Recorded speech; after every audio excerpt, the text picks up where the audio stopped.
A nossa proposta, portanto, de criação de uma universidade dedicada a pessoas com deficiência, ela vem, vamos dizer assim, da importância, da necessidade de darmos aos jovens, aos futuros profissionais, o quê?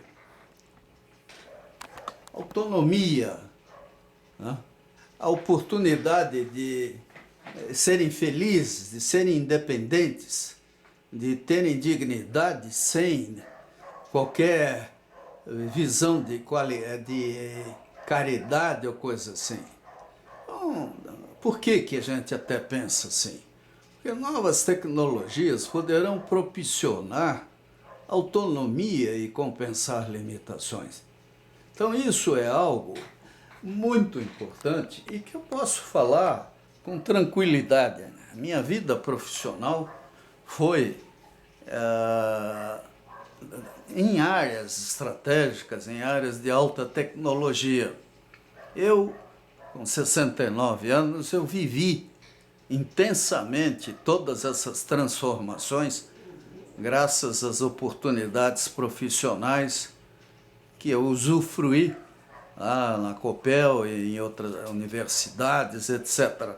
Então, tudo isso nos ajuda, nos dá condições de pensar no futuro e no presente de uma forma extremamente positiva.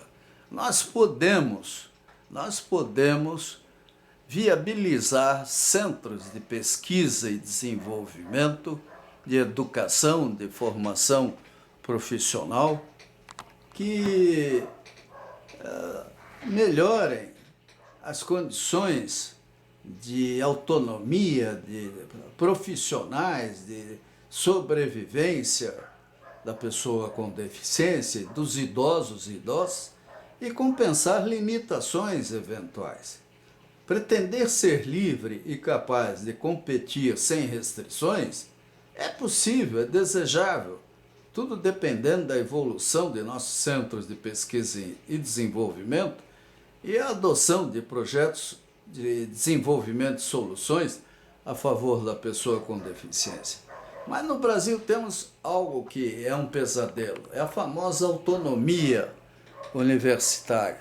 E ela é corporativa, ela atende interesses daqueles que elegem o reitor, que são pessoas educadas no século passado, no milênio passado, né? E que agora, né, com a cultura do passado, querem ensinar o futuro, que é muito ruim, é um problema, vamos dizer assim, da gênese, é a gênese da má educação para o século XXI. A gente é obrigado a ser antipático, a gente é obrigado a dizer coisas desagradáveis, mas a verdade é que, de alguma forma, nós precisamos viabilizar ambientes educacionais proativos, positivos, dedicados às pessoas com deficiência. E quando nada funciona a contento, o ideal é viabilizar novos polos, novas universidades independentes das existentes e que, desde o começo, tenham por objetivo uma dedicação maior às pessoas com deficiência. E isso não seria novidade. Nos Estados Unidos, a pátria do capitalismo, do individualismo, a Gallaudet está fazendo 150 anos de existência. Então, poxa, que exemplo fantástico. Lógico, começou com uma escola menor e se transformou numa universidade modelo. E é tão importante, tão significativa, que o presidente dos Estados Unidos, ele faz questão até de assinar os diplomas todo ano daqueles que se formam nesta universidade. Ela tem uma história maravilhosa, né? E ela merece um conhecimento maior. Aliás, esse é um detalhe que até me surpreende. Eu que trabalhei com transporte coletivo urbano, Já vi muitas comitivas de políticos e técnicos rodando o mundo à nossa custa. E quando voltam, né, continuam exatamente como estavam. Então a gente fica até pensando, o que será que esse povo fez lá, né?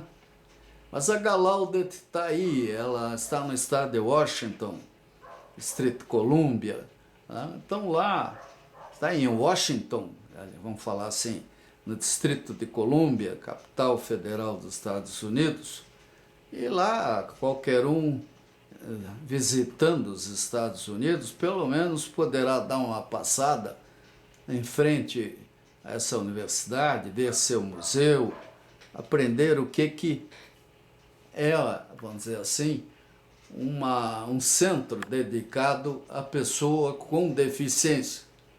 Lógico, é um polo antigo, né? Pode ter seus vícios de formação, e esse é um pesadelo até, porque, como eu disse, a ciência e a tecnologia se desenvolvem numa velocidade tão grande que você teria que ir a Stanford ou a Universidade de Paris, outros lugares, na Espanha, no Japão, para ter uma ideia do que é possível e o que a gente deve fazer.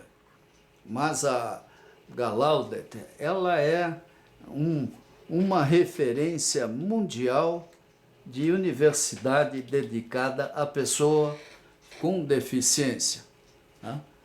E é interessante, gente, até às vezes lendo reportagens sobre diversos assuntos, encontra, vamos dizer, um texto como este, da Pamela Mascarenhas, Jornal do Brasil, onde ela diz que o século XXI começou há mais de uma década, mas os sinais mais profundos de mudanças dos tempos, quebras de tabus e consolidação de novos paradigmas, começaram realmente a despontar nos últimos anos. Grandes transformações na tecnologia, na ciência, novos conceitos de família, até de religião, chegam para mostrar que o futuro está cada vez mais presente. É lógico, em todo o tempo todos tiveram futuro, só que o futuro agora é um futuro radicalmente diferente daquele que nossos avós imaginavam.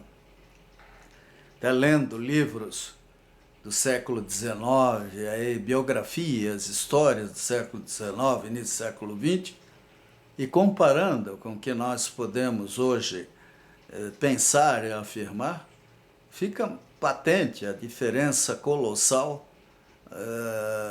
ética, né, e de visão da vida e do mundo que aconteceu de um século para cá, um século e algumas décadas. Então, a nossa proposta é a criação de uma universidade especial, porque com ela nós poderemos, de fato, ter um polo dedicado a pessoas com deficiência, nova, sem vícios, com uma equipe nova, com cientistas escolhidos a dedo, com professores concursados e selecionados principalmente por vocação, por critérios mais completos do que simplesmente botar um X na resposta certa ou demonstrar proficiência numa ou outra ciência. Nós temos que ter